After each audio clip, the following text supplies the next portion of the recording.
Hello दोस्तों, आप सभी का स्वागत है एनसीईटी 2024 के पीआई के डिस्कशन। आज हम जनरल टेस्ट का पीआई के डिस्कशन करेंगे, वो भी हिंदी में। तो चलिए शुरू करते हैं।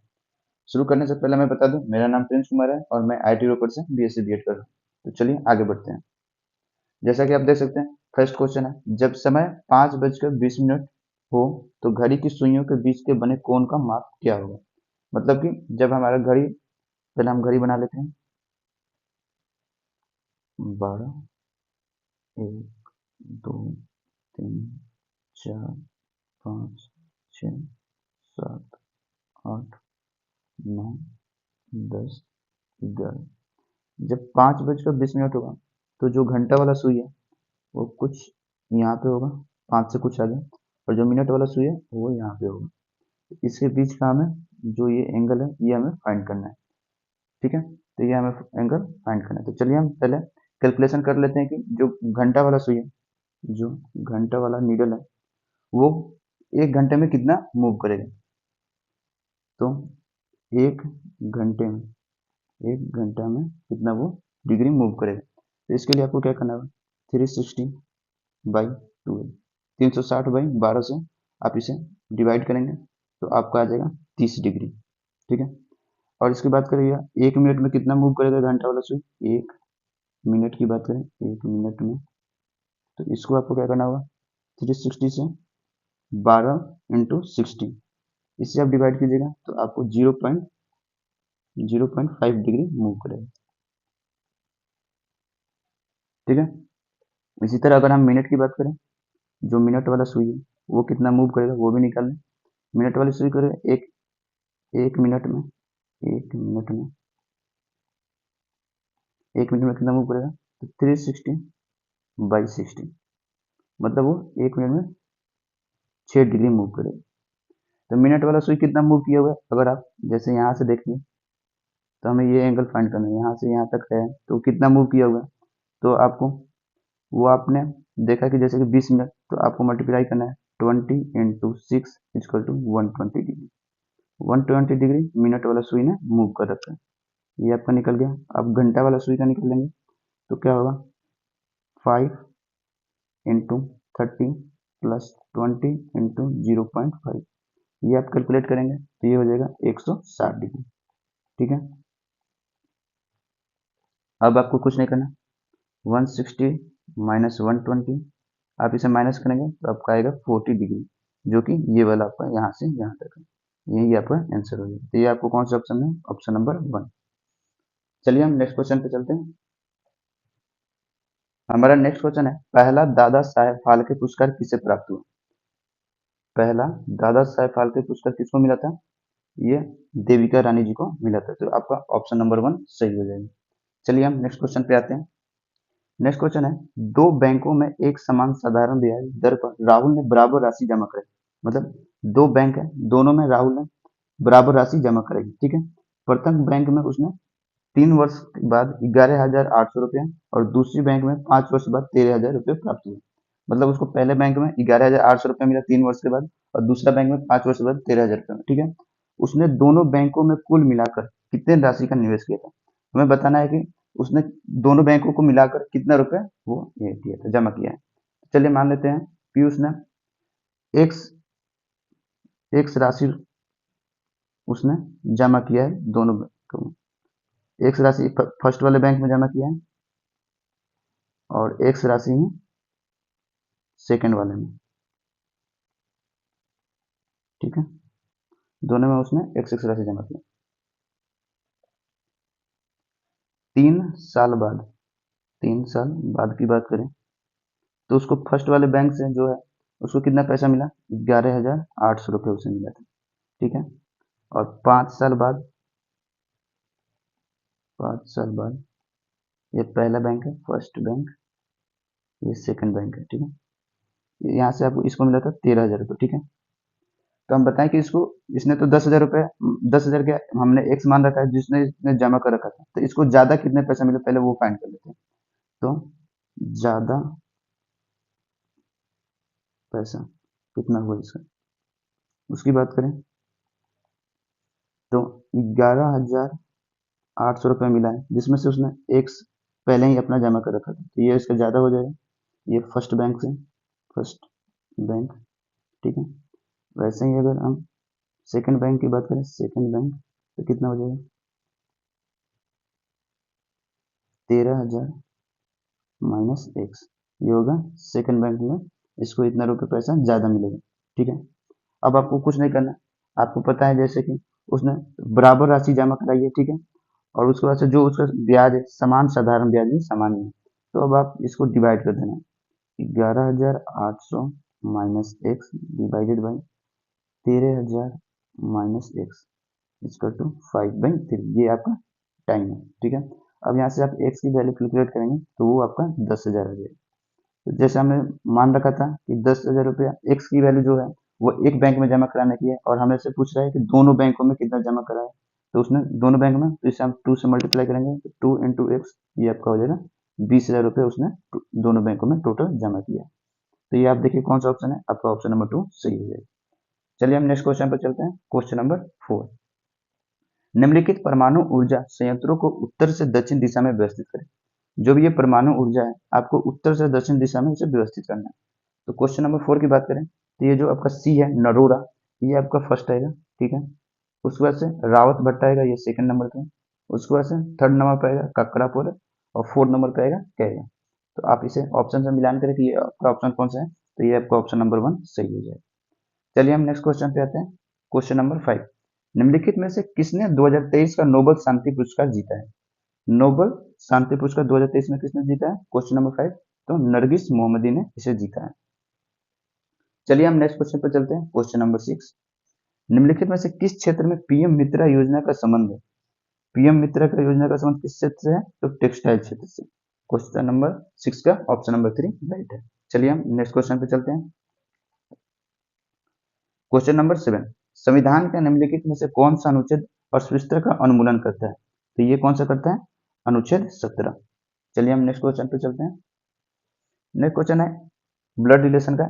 ए पिता है सी का, ठीक है, सी है भाई डी का, एफ विवाहित है डी से, ई बुआ है जी की, एफ का मात्र पुत्र बी है, और ई का बहन एफ की, और ए से जी का क्या रिश्ता है। तो ये आपको सबसे पहले हम चार्ट बना लें, जैसे पहले लिख रखा ए पिता है सी का, तो ए हो गया आपका पिता जो है किसका, सी का, ठीक है। उसके बाद से सी भाई है डी का, सी हो गया भाई डी का, एफ विवाहित है डी से, मतलब यहाँ पे हम एरो से, डबल एरो से साइन करेंगे, जिसका शादी हो रखा है किससे, एफ से, ठीक है।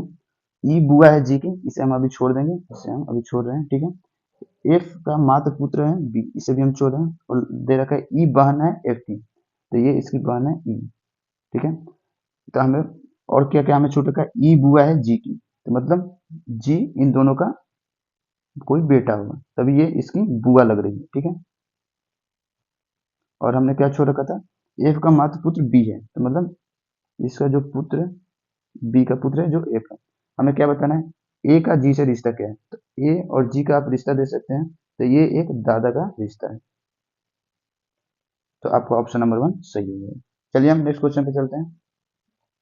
नेक्स्ट क्वेश्चन है, एक कोड भाषा है एलिफेंट, ठीक है, उसको इसने इस टाइप में लिख रखा है, ठीक है, तो उसी भाषा में कोक्रोडाइल को कैसे लिखेंगे। ये बहुत ही सिंपल क्वेश्चन है, तो चलिए हम, ये कर रहे हैं E L E P H A N T, इसमें आप +1 ऐड करते हैं तो आपका एफ आता है, ठीक है। इसमें +2 ऐड करते हो तो एन आता है, +3 ऐड करने पर एच आता है, +4 ऐड करने पर टी आता है, +5 ऐड करने पर एम आता है, +6 ऐड करने पर जी आता है, +7 ऐड करने पर यू आता है, +8 ऐड करने पर बी आता है, ठीक है। ऐसा ही सेम रिलेशन हमको कोक्रोडाइल के साथ निकाल लेना है, CROCODIL,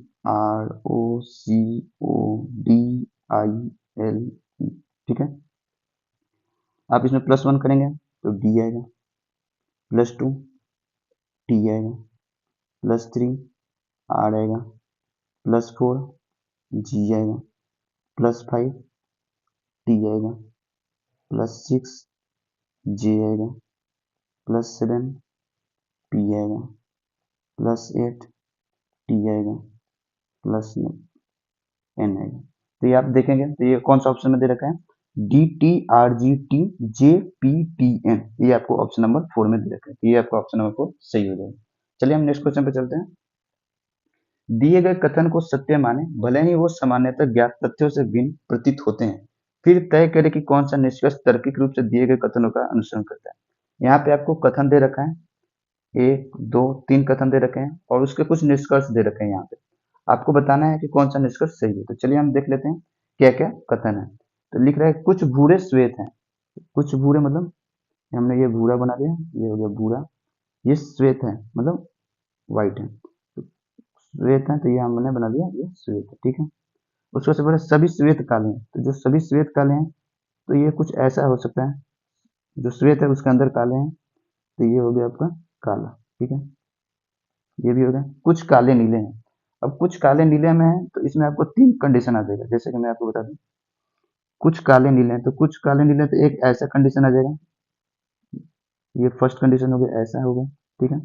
उसके बाद से बात करें और कैसा हो सकता है जिसमें काला ही सिर्फ है, एक ऐसा होगा जिसमें काला और व्हाइट दोनों भी आ जाए, ये सेकंड कंडीशन आ जाएगा, ठीक है। और एक और कंडीशन कैसा हो सकता है जब ये तीनों ही है, ये आपका थर्ड कंडीशन है। चलिए देखते हैं कि अब निष्कर्ष क्या क्या है। कोई भूरा नीला नहीं है, ये बोल रहा है कि कोई भी भूरा है वो नीला नहीं, ये तो आपको गलत है। जबकि आप देख सकते हैं कि भूरा तो नीला है ही, ये गलत है। कुछ भूरे काले हैं, हाँ ये तो सही है। इसका मतलब ये आपका सही हो, तो केवल निष्कर्ष सेकंड अनुसरण करता है, ये आपका ऑप्शन 2 राइट हो जाएगा। चलिए हम नेक्स्ट क्वेश्चन पे चलते हैं। हमारा नेक्स्ट क्वेश्चन है निम्नलिखित में से किस राष्ट्रीय उद्यान में एशियाई शेर पाए जाते हैं। तो एशियाई शेर कहाँ पाए जाते हैं, तो ये आपको गिर राष्ट्रीय उद्यान में पाए जाते हैं। तो आपका 11th का क्वेश्चन नंबर का ऑप्शन नंबर 4 सही हो जाएगा। चलिए हम नेक्स्ट क्वेश्चन पे चलते हैं। निम्नलिखित अल्फा न्यूमेरिक श्रृंखला में प्रश्न चिन्ह के स्थान पर क्या होना चाहिए वो आपको बताना है।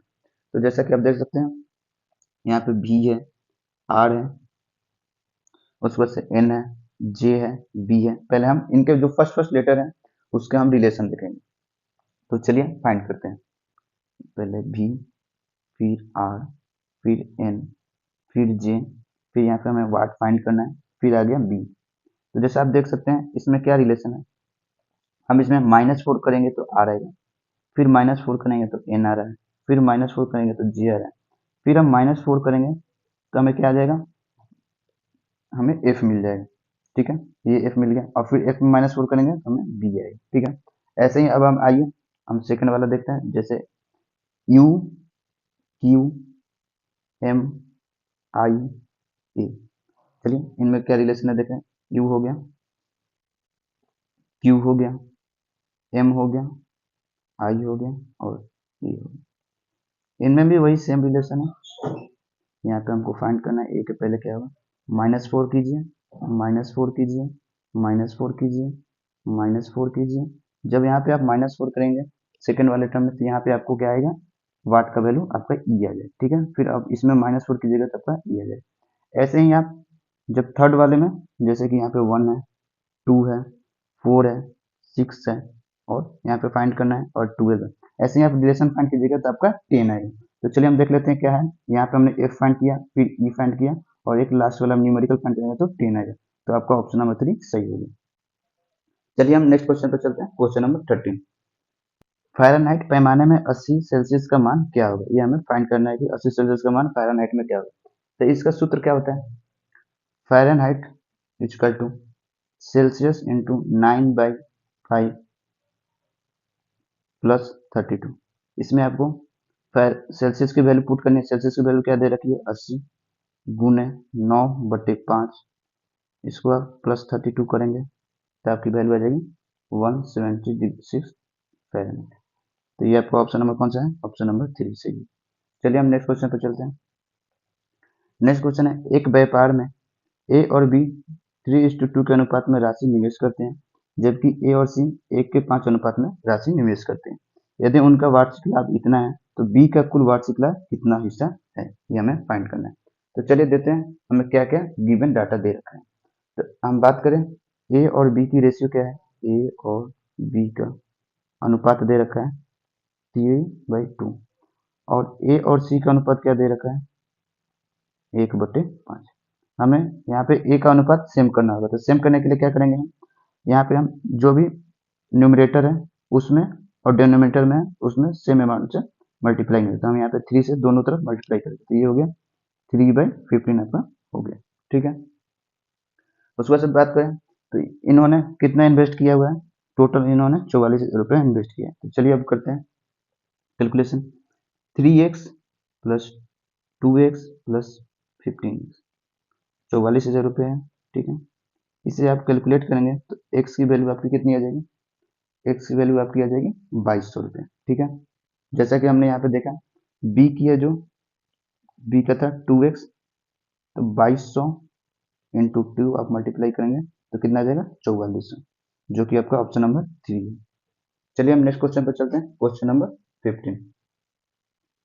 अजय 11,70,000 की राशि को अपने 3 पुत्रों अमन, भानु और चंदन में 1/2, 1/3, 1/4 अनुपात में बांटता है। ठीक है, किंतु गलती से उसने 2:3:4 की राशि में बांट दिया।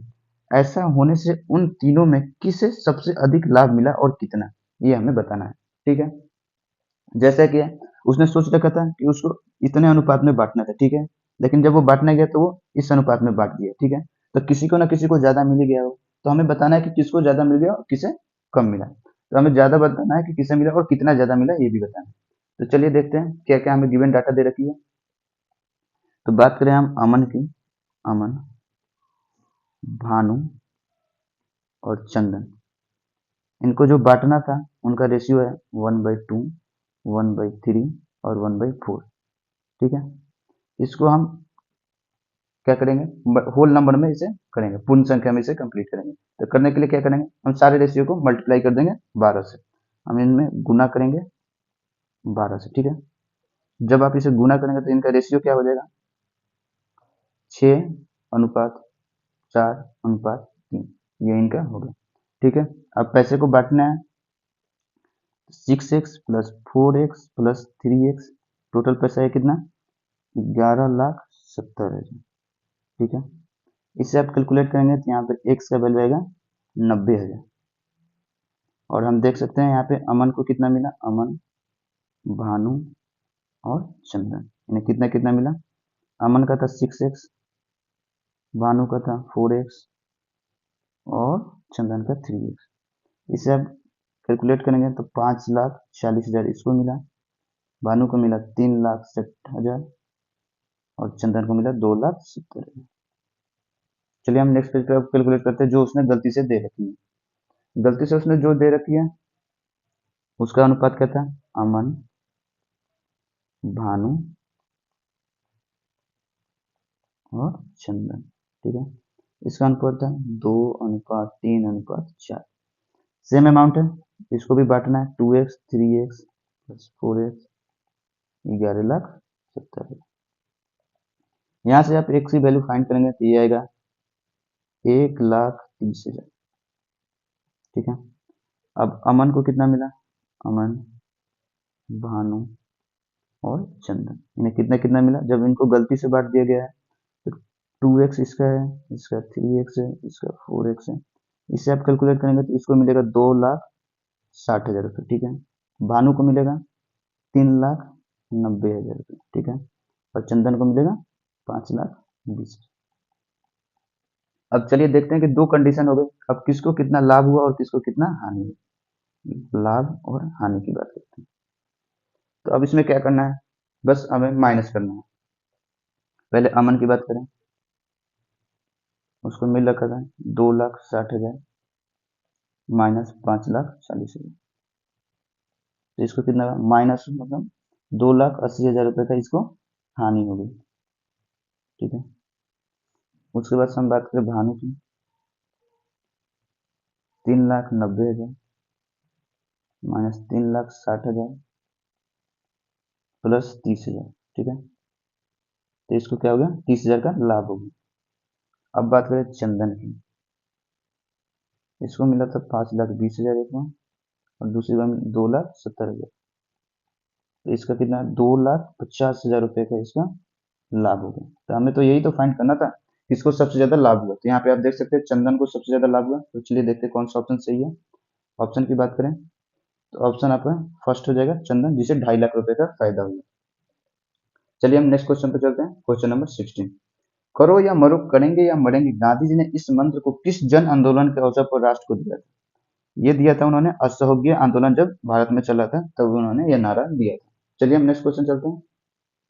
क्वेश्चन नंबर 17, एक क्लब में एम सदस्य हैं जिनकी औसत आयु 26 वर्ष है। 3 और व्यक्ति क्लब में सम्मिलित हुए हैं और इस प्रकार सदस्यों की औसत आयु 1 वर्ष बढ़ गई है। ठीक है, ये यहाँ पे दे रखी है। यदि क्लब में शामिल होने वाले 3 नए सदस्यों की औसत आयु 29 वर्ष है तो एम का मान ज्ञात कीजिए। हमें एम का वैल्यू ज्ञात करना है जो कि कितने सदस्य हैं ये फाइंड करना है। ठीक है, तो हम गिवन क्या है, हमें दे रखा है कि एम सदस्य हैं टोटल। ठीक है, एम सदस्य हमें दे रखा है, तो उनकी हम क्या बताएं, असल में असल हम उनकी टोटल आयु निकालें, टोटल आयु तो वो क्या हो जाएगी 26 गुना एम। ठीक है, उसके बाद से बात करें 3 मेंबर जो जुटे हुए हैं, 3 मेंबर जुटने के बाद टोटल एज कितनी होगी, टोटल आयु कितनी होगी। ठीक है, ये कैलकुलेट करेंगे तो 26 गुना एम प्लस 3 गुना 29, इसे आप कैलकुलेट करेंगे तो कितना देगा 26 एम प्लस 87 साल। ठीक है, अब हमें पता है कि औसत कितने से इंक्रीज हो गई है, औसत 1 से बढ़ गई है, तो अब हम कैलकुलेट कर लेंगे 26 m plus 87 by m plus 3, 1 से बढ़ गई है मतलब 27 हो गई है। अब यहाँ से आप एम की वैल्यू कैलकुलेट करेंगे तो एम की वैल्यू आपकी 6 आ जाएगी। ये आपका ऑप्शन नंबर 4 सही है। हमारा नेक्स्ट क्वेश्चन है क्वेश्चन नंबर 18, उज्मा का जन्मदिन 11 अक्टूबर 2003 को था। ठीक है, जो कि शनिवार था। यदि उसके पति का जन्मदिन 16 दिसंबर 2003 को है तो उसके पति का जन्मदिन किस दिन हुआ? हमें दिन पता करना है कि किस दिन उसका जन्म हुआ। तो चलिए देख लेते हैं क्या क्या दे रखा है। 11 अक्टूबर 2003 उस दिन जन्म हुआ था, तो कौन सा दिन था, शनिवार। ठीक है, हमें पता करना है जब जन्मदिन उसका है 16 दिसंबर 2003 का। ठीक है, इस दिन का हमें पता करना है। तो चलिए हम दिन काउंट कर लेते हैं कि कितने दिन का अंतर है दोनों के बीच। ठीक है, तो अक्टूबर महीने की बात करें, अक्टूबर एक महीने में कितने दिन होते हैं, अक्टूबर में 31 दिन होते हैं, जिसमें से 11 दिन बीत चुके हैं, तो 31 माइनस 11 करेंगे, इसमें 20 दिन बच गए। ठीक है, उसके बाद से हम नवंबर की बात करें, नवंबर में कितने दिन होते हैं, नवंबर में आपको 30 दिन होते हैं। और दिसंबर की बात करें तो दिसंबर में अभी तक इसमें 16 तारीख का इसका बर्थडे ही है, तो इसमें 16। अब आप इसका टोटल दिन काउंट करेंगे, टोटल दिन कितना आ जाएगा 66 हो जाएगा। ठीक है, इतने दिन का इसका अंतर है। ठीक है, अब आपको पता है एक सप्ताह में 7 दिन होते हैं, तो 7 को आप 66 से डिवाइड करें, आप इसे डिवाइड करेंगे तो आपका रिमाइंडर कितना बचेगा, 3 बचेगा। तब 3 बच गया तो आपको कुछ नहीं करना, शनिवार के 3 दिन आगे वाला दिन जो भी होगा वो उसी दिन 16 दिसंबर 2003 में। ठीक है, तो शनिवार के बाद बात करें तो उसके बाद से आएगा आपका रविवार, उसके बाद से आएगा आपका सोमवार, और आपका तीसरा दिन क्या आएगा, मंगलवार। तो आपको मंगलवार ही आपका आंसर होगा, तो ये आपका ऑप्शन नंबर 1 सही हो जाएगा। चलिए हम नेक्स्ट क्वेश्चन पे चलते हैं। क्वेश्चन नंबर 19, पाल्क स्टेट और मन्नार की खाड़ी कौन से दो देशों को अलग करती है? तो ये भारत और श्रीलंका को अलग करती है। चलिए हम नेक्स्ट क्वेश्चन पे चलते हैं। क्वेश्चन नंबर 20, निम्नलिखित व्यवस्था का ध्यानपूर्वक अध्ययन करें और नीचे दिए गए प्रश्न का उत्तर दें। ठीक है, उपरोक्त व्यवस्था में कितनी अभाज्य संख्या है जिनमें से प्रत्येक के तुरंत बाद एक सम संख्या आती है? हमें चेक करनी है कि कितनी अभाज्य ऐसी संख्या है जिसके तुरंत बाद सम संख्या आती है। तो चलिए हम पहले देख लेते हैं कि कहाँ कहाँ कौन कौन सी अभाज्य संख्या है। तो पहले 2 एक अभाज्य संख्या है। ठीक है, उसके बाद से 3 भी है, फिर 7 भी है एक अभाज्य संख्या, फिर 5 है, फिर 2 है, फिर 7 है, फिर 3 है, फिर 5 है, फिर 5। इतनी अभाज्य संख्या। तब आपको कैसे फाइंड करनी है, जैसे कि मैं आपको बता दूं, जैसे आप यहाँ पे देख सकते हैं 2 है, 2 के बाद 3 आ रही है। ठीक है, 2 के बाद 3 आ रही है, तो ये 3 क्या है, विषम संख्या है, तो ये आपका नहीं हो सकता। ठीक है, वैसे ही अगर हम बात करें यहाँ पे 3 है और 9 है, 3 और 9 है। ठीक है, तो 3 और 9, 9 फिर एक आपका विषम संख्या है, तो ये भी आपका नहीं हो सकती। ऐसे ही अगर हम बात करें तो आप देखेंगे 54 जो कि 54 है, ये आपकी 4 यहाँ पे क्या आ रही है, आपकी सम संख्या, तो ये आपका हो सकता है। ऐसे ही 56 की बात करें, ये भी आपकी हो जाएगी। ऐसे ही हम 76 की बात करें, ये भी आपकी हो जाएगी। और एक और बार 56 आ रहा है जो, ये भी आपकी हो जाएगी। तो ऐसे आपको बस 4 ही केस मिलेंगे, तो आपका ऑप्शन नंबर 3 सही हो जाएगा, 4। चलिए हम नेक्स्ट क्वेश्चन पे आते हैं। Question number 21। स्वैच्छिक सामुदायिक सेवा के माध्यम से युवाओं के चरित्र और व्यक्तित्व को विकसित करने के उद्देश्य से 1969 में प्रारंभ किए गए एनएस राष्ट्रीय योजना के आदर्श वाक्य क्या है? क्वेश्चन नंबर 21 की बात करें तो कैंपस एंड कम्युनिटी इसका उद्देश्य है। चलिए हम नेक्स्ट क्वेश्चन पे चलते हैं। Question number 22। निम्नलिखित महासागरों में से किस समुद्र का आकार अंग्रेजी वन एस जैसा है? अंग्रेजी वन एस जैसा किसका आकार है समुद्र महासागर का? तो इसकी बात करें क्वेश्चन नंबर 22 का, तो ये एक अटलांटिक महासागर है जिसका ऐसा इस जैसा शेप है। तो क्वेश्चन नंबर 22 का ऑप्शन नंबर 1 आपका सही हो जाएगा। 3 कंटेनरों में बराबर मिश्रण है जिनमें दूध और पानी का अनुपात क्रमशः है 1:2, 3:4, 5:6। तीनों कंटेनरों को मिश्रण को मिलाने के बाद लिए गए दूध और पानी का अनुपात क्या होगा? 3 कंटेनर है, तीनों का एक बार मिला देंगे तो अब क्या होगा, नया जो दूध और पानी का मिश्रण। तो चलिए हम देखते हैं कि हमें कितना रेशियो जो अनुपात है वो क्या दे रखा है। रेशियो की बात करें 1:2, 3:4 और 5:6, ये आपका अनुपात देखा है। तो आपको क्या करना है, जो डेनोमिनेटर है जिसे हम हर बोलते हैं उसको आपको बराबर करना होगा, सबके हर को बराबर करना है। तो बराबर करने के लिए क्या करेंगे, जो 1/2 दे रखा है इसमें क्या मल्टीप्लाई करें, हम इसमें अगर 6/6 से मल्टीप्लाई करते हैं, 6 अंश में और 6 हर में, तो क्या आएगा 6/12। ठीक है, ऐसे ही हम सोचेंगे कि जो भी हर है उसको सब में बराबर करना है। ऐसे ही हम 3/4 में क्या मल्टीप्लाई करें कि लास्ट हर में आपको 12 आ जाए, तो इसके लिए आपको 3/3 से मल्टीप्लाई करना हो, तो आपका क्या आ जाएगा 9/12। ऐसे ही आपको 5/6 है, इसमें आपको क्या मल्टीप्लाई करना है, 2/2 से मल्टीप्लाई करेंगे तो आपको 10/12 आ जाएगा। जैसा कि आप देख सकते हैं सबका हमने डेनोमिनेटर जिसे हम हर बोलते हैं उसने हमको सबको बराबर कर लिया। अब आपको कुछ नहीं करना, मिल्क दूध हो गए और वाटर जो हो गया आपका पानी। ठीक है, अब आपको ऐड कर लेना है, तो कितना होगा 6 + 9 + 10, 12 + 12 + 12, इसे आप कैलकुलेट करेंगे तो आएगी 25/36। ठीक है, इसका आप देखेंगे तो 0.6944 इतना कुछ वैल्यू है। ऐसे ही आप इसका अगर आप डिवाइड करके देखते हैं 281/412, तो इसका भी आपका कुछ ऐसे ही आता है 0.6822। तो ये आपका ऑप्शन नंबर 2 सही हो जाएगा। चलिए हम नेक्स्ट क्वेश्चन पर चलते हैं। Question number 24। दक्षिण एशियाई यूथ टेबल टेनिस चैंपियनशिप 2023 का मेजबान शहर कौन सा है? तो ये आपको बताना है। तो ये एक ईटानगर है। तो क्वेश्चन नंबर 24 का ऑप्शन नंबर 4 आपका सही हो जाएगा। चलिए हम नेक्स्ट क्वेश्चन पे चलते हैं। 25 है, किसी एक काम को P और Q मिलकर 30 दिनों में काम को कर सकते हैं। वो 20 दिनों के एक साथ मिलकर काम करते हैं और फिर Q कार्य को छोड़ देता है। अगले 20 दिनों में P शेष वर्ग को कार्य कर देता है।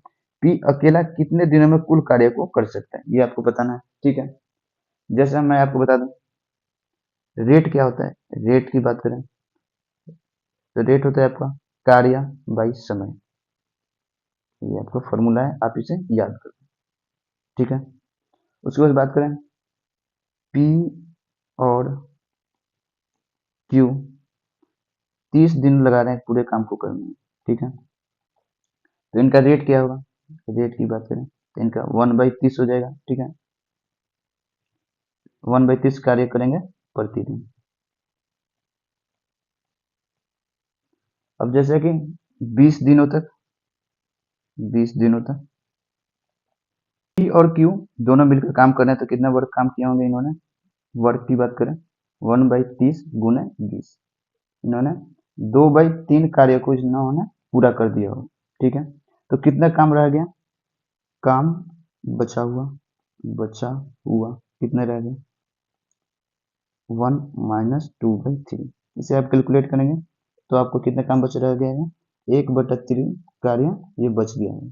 ठीक है, जैसा कि मैंने आपको पहले ही बताया था, रेट इक्वल टू क्या होता है, कार्य बाई समय। ठीक है, अब कार्य कितना है 1/3 था और ये 20 दिनों में अपना कर दे रहा है P। ठीक है, तो 20 करेंगे तो 1/60। तो ये हमें पूछ रहा था अगर P अकेले अगर काम करता है तो वो कितने दिनों में करेगा, तो ये आपको टोटल 60 दिनों में अकेले वो कर देगा। ये आपका ऑप्शन कौन है, ऑप्शन नंबर 4 आपका राइट हो जाएगा। चलिए हम नेक्स्ट क्वेश्चन पे चलते हैं। Question number 26। जैसे अभी देख रखा है, एक मशीन का मूल्य प्रत्येक वर्ष 10% की दर से घट जाता है, ठीक है। इसे 3 वर्ष पहले खरीदा था, ठीक है। यदि उसका वर्तमान मूल्य इतना है तो इस मूल्य का खरीदा गया क्या था? तो किस मूल्य में खरीदा जाता है ये हमें बताना है, ठीक है। तो इसका एक फॉर्मूला होता है, P equal to A/1 - R × T, ठीक है। P क्या है? वो कितने में खरीदा था, खरीदा कितने में था, ठीक है। उसके बाद से A की बात करें तो A का क्या है, तो वो वर्तमान मूल्य, अभी उसका कितना मूल्य है वो है, ठीक है। R की बात करें तो कितना दर से है, जो कि दे रखा है 10%, जिससे हम 0.1 लिख सकते हैं। और समय की बात करें तो समय है आपका 3 वर्ष। अब आप इस फॉर्मूले में भर दें 8748 1 - 0.1 की पावर 3। अब आप इसे कैलकुलेट करेंगे तो आपका कितना रुपया आएगा, 12,000 रुपये आपका आ जाएगा आंसर। तो ये आप देख सकते हैं आपको कौन सा ऑप्शन है, ऑप्शन नंबर 3 सही है। चलिए हम नेक्स्ट क्वेश्चन चलते हैं। नेक्स्ट क्वेश्चन है क्वेश्चन नंबर 27। 21 सेंटीमीटर है, ठीक है। 660 मीटर दूरी तय करने की पहिया कुल कितने चक्कर लगाएगा ये हमें पता करना है, ठीक है। तो जैसे आपको पता है, एक वृत्त की जो सरकमफ्रेंस होती है वो कितनी होती है, सरकमफ्रेंस क्या होती है, वो होती है आपकी 2 पाई r, ठीक है। 2 × पाई की वैल्यू दे रखी है 22/7 और r दे रखा है 21 सेंटीमीटर। तो ये आपकी कितनी हो जाएगी, 132 सेंटीमीटर। आपको अगर पहिया आप एक बार इसे घुमाते हैं तो कितना 132 सेंटीमीटर तक का वो रास्ता कवर करते हैं, ठीक है। अब हमें कितने रास्ते कवर करने हैं, हमें रास्ते कवर करने हैं 660 मीटर, हमें रास्ते कवर करने हैं। टोटल दूरी कितनी है, 660 मीटर। इसे हम सेंटीमीटर में करेंगे तो 660 गुना 100, तो ये हमें सेंटीमीटर में आएगा, ठीक है। अब हमें क्या करना है, कितना चक्कर लगाएगा, तो चक्कर लगाएगा कितना, तो उसको निकालने के लिए टोटल दूरी जो दे रखी है, टोटल दूरी बटा एक बार पहिए चक्कर लगाने में कितने दूरी वो कवर कर रहा है, 132।